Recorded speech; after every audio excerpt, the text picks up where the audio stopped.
जन्नत के अंदर हूर को जो कपड़े पहनाए जाएंगे उनकी तादाद 70,000। 70,000 कपड़े पहनने के बाद भी उन औरतों, उन हूरों के पैरों की पिंडली की हड्डी और उस हड्डी के अंदर जो मग़ज़, जो गूदा होता है, वो गूदा भी बाहर से नजर आएगा।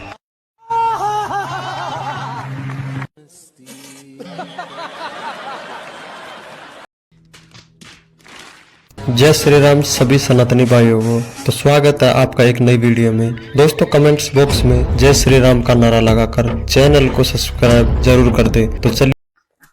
तो इसीलिए आप कह रहे हो कि अंग्रेज होता तो अच्छा होता? अच्छा होता है, पूरा अमेरिका बनाता है इंडिया को। अमेरिका बना देता? अमेरिका बना देता है। हमारे अंग्रेज पर शासन वही चाहिए हमको, वही चाहिए, एकदम वही चाहिए।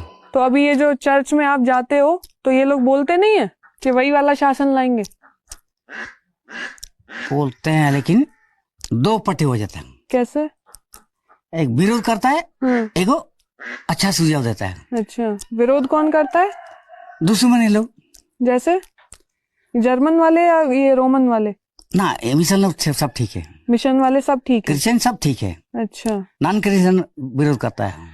हिंदुओं के साथ इतिहास में छल कैसे किया गया है, आज इसकी मैं आपको एक सत्य घटना बताऊंगा। और मुझे यकीन है कि मेरे बताने से पहले आप में से कुछ गिने चुने लोग होंगे जिनको इस घटना के बारे में पहले से पता होगा। हमें पढ़ाया गया इतिहास में कि सबसे बड़ा नरसंहार कब हुआ था, जब जलियांवाला बाग हत्याकांड में अंग्रेजों ने हमारे देश की आजादी के लिए लड़ रहे हमारे साथियों को निशंस हत्या करवाई, उनके ऊपर गोलियां चलवाई। लेकिन क्या आपको ये पता है कि आजादी के 19 साल बाद भी 7 नवम्बर 1966 में हमारे देश की एक महिला प्रधानमंत्री, मैं उनका नाम नहीं लूंगा, थोड़ा विवादित हो जाएगा, आप समझ जाइएगा, एक महिला प्रधानमंत्री, उसने संसद भवन का घेराव कर रहे 5,000 हिंदू साधु संतों को सिर्फ किस लिए मरवा दिया? मुसलमानों को खुश करने के लिए। क्योंकि वे साधु संत संसद का घेराव करके सरकार पर दबाव बनाना चाह रहे थे कि सरकार गौवंश, जो गौ हत्या होती है, उस पर निषेध लगाए, उस पर कानून बनाए, इसके लिए। लेकिन ताज्जुब की बात है कि इतनी बड़ी घटना हमें इतिहास में आज तक नहीं बताई गई है। अब अगर आप लोगों को मेरे बताने से पहले इस घटना के बारे में पता था तो कमेंट में जरूर बताएं और वीडियो को ज्यादा से ज्यादा शेयर करें। जय हिंद, जय श्री राम। केजरीवाल लड़ रहा है 70 सीट के ऊपर। अच्छा जी,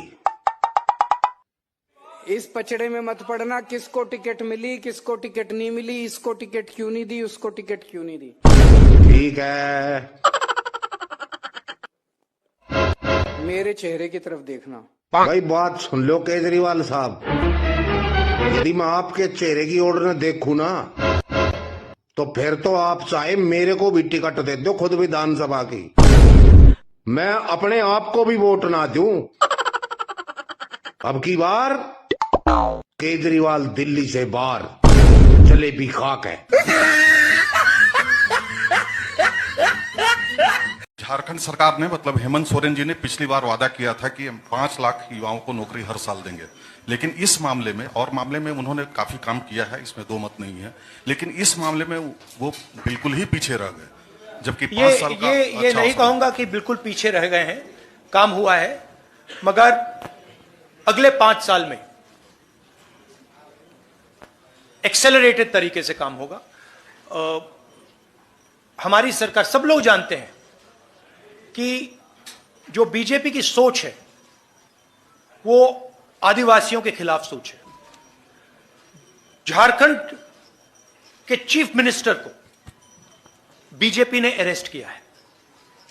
झारखंड के चीफ मिनिस्टर को डराने की कोशिश की है, धमकाने की कोशिश की है, फॉल्स एलिगेशंस लगाए गए हैं और झारखंड के चीफ मिनिस्टर पीछे नहीं हटे हैं। और उनसे ये इसलिए किया जा रहा है क्योंकि वो आदिवासी है। वो क्या था? व्हाट वाज द नारा दैट मोदी जी गेव? क्या है? एक है तो सेफ है। हाँ, ये देखिए, नरेंद्र मोदी जी का एक है तो सेफ है। वो क्या था? व्हाट वाज द नारा दैट मोदी जी गेव? वाह, क्या एक्टिंग कर रहा है। And the Oscar goes to... देखो यहाँ पर तो महाराष्ट्र आघाड़ी,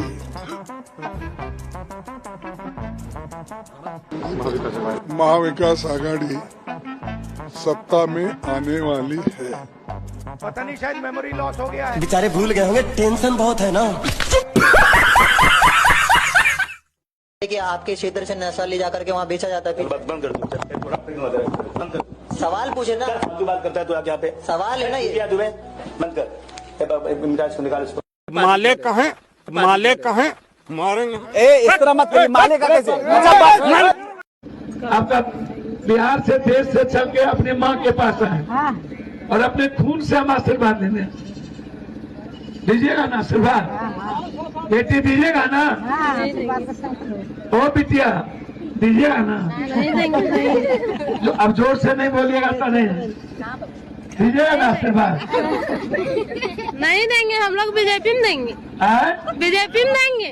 बीजेपी में? हाँ। क्यों बेटा? क्योंकि इतना दिन तक क्या किया जेएमएम 5 साल से, इतना दिन तक क्या किया? 20 साल बीजेपी था, वो क्या किया? बहुत कुछ किया है। करने से कुछ हो जाएगा? बहुत कुछ हुआ है।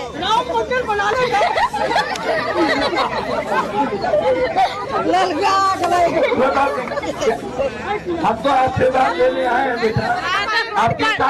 परसों एक बार बोल के देखिए ना, रोड में किस तरह लगता है कारण तो बेटा हारेंगे। जिस गौतम अडानी को कांग्रेस चोर बोलती है, वही गौतम अडानी तेलंगाना को 100 करोड़ रुपए का दान दिए हैं और 12,400 रुपए का निवेश कर रहे हैं। और कर्नाटक में कांग्रेस की ही सरकार है, वहां भी गौतम अडानी 1 लाख करोड़ रुपए का निवेश कर रहे हैं। और बताने की जरूरत नहीं है कि जब छत्तीसगढ़ और राजस्थान में कांग्रेस की सरकार थी, तो यही अडानी 1 लाख करोड़ रुपए से ज्यादा का निवेश किए। और हिमाचल प्रदेश और पंजाब की सीमेंट फैक्ट्रियां अडानी को 775 करोड़ रुपए में बेच दी गई।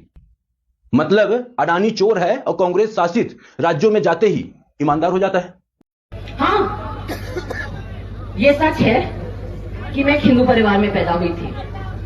और हाँ, ये भी सच है कि मैंने एक मुसलमान लड़के से शादी करी है।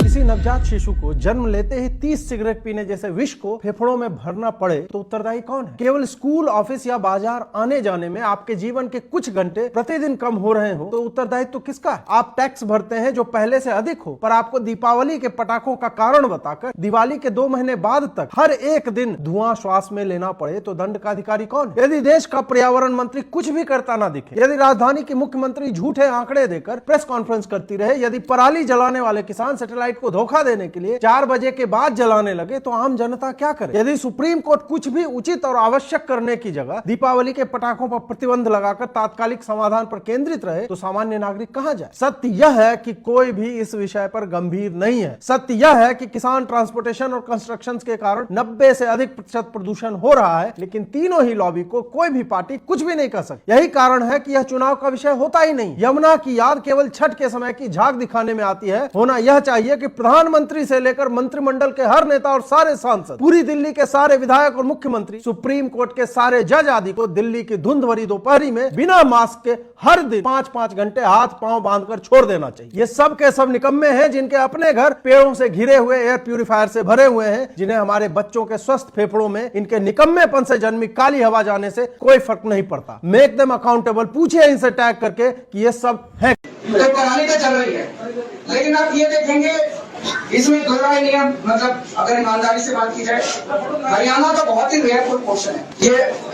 इसके अंदर अंबाला की तरफ जो उधर से लगा हुआ पंजाब के बॉर्डर पे, ये थोड़ा सा पोर्शन है, बाकी हरियाणा का पोर्शन लगभग कोई नजर नहीं आ रहा। पंजाब के अंदर बठिंडा, अमृतसर, ये सारा बाकी सारा पंजाब के अंदर का पोर्शन है। तो बच्चे हर साल यही होता है, 25 अक्टूबर से 20 नवंबर के बीच में दिल्ली का पोल्यूशन बढ़ता है। और दिल्ली के पोल्यूशन को बढ़ने का कारण पराली है और कोई कारण नहीं है। लेकिन जैसा मैं आपको दिखा रहा हूँ कि हरियाणा का रोल काफी लिमिटेड है इसके अंदर। हरियाणा केवल नॉर्थ हरियाणा में थोड़ा बहुत अंबाला की तरफ छोटा मोटा है, अदरवाइज मोस्टली पंजाब की तरफ इसका वो दिखाई दे रहा है जो पूरा का पूरा मैप है। आज मैं केंद्र सरकार से जानना चाहती हूँ कि पराली जलाना पिछले 6-7 साल से देश भर में बढ़ता जा रहा है। चाहे हरियाणा हो वहां बढ़ रहा है, उत्तर प्रदेश हो वहां बढ़ रहा है, राजस्थान हो वहां बढ़ रहा है, मध्य प्रदेश हो वहां बढ़ रहा है।